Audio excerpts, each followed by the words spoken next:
బల్కంపేట ఎల్లమ్మ కళ్యాణం బల్కంపేట ఎల్లమ్మ దేవాలయంలో జరుపుకునే ఒక ముఖ్యమైన పండుగ. ఇది ఆషాఢ మాసంలో మొదటి మంగళవారం నాడు జరుగుతుంది. ఈ పండుగ రోజున ఎల్లమ్మ తల్లి శివుడి కళ్యాణం ఘనంగా నిర్వహిస్తారు. ఈ కళ్యాణాన్ని చూడడం ద్వారా అనేక శుభాలు కలుగుతాయని భక్తుల నమ్మకం.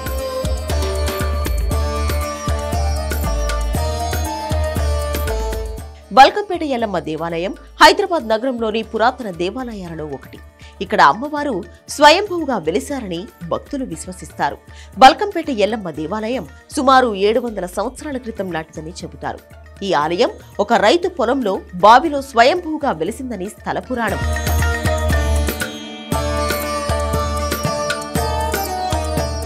ఇక్కడ అమ్మవారు రేణుకాదేవి రూపంలో పూజలు అందుకుంటున్నారు.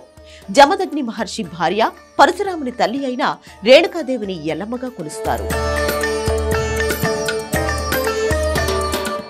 డప్పుల చప్పుళ్లు, శివసత్తుల ఆటలు, పోతురాజుల విన్యాసాలతో ప్రతి ఆషాఢ మాసంలో అమ్మవారికి బోనాలు సమర్పిస్తారు. అదే ఆషాఢ మాసంలో మొదటి మంగళవారం ఎల్లమ్మ తల్లికి కళ్యాణం కూడా అంగరంగ వైభవంగా జరిపిస్తారు. ఈ కళ్యాణం తిలకించేందుకు లక్షల సంఖ్యలో భక్తులు ఈ ఆలయానికి చేరుకుంటారు. ఈ కళ్యాణాన్ని తిలకించడం ద్వారా పెళ్లి కాని వారికి త్వరగా వివాహం అవుతుందని, అలాగే వివిధ రకాల అనారోగ్య సమస్యల నుంచి విముక్తి లభిస్తుందని భక్తుల నమ్మకం.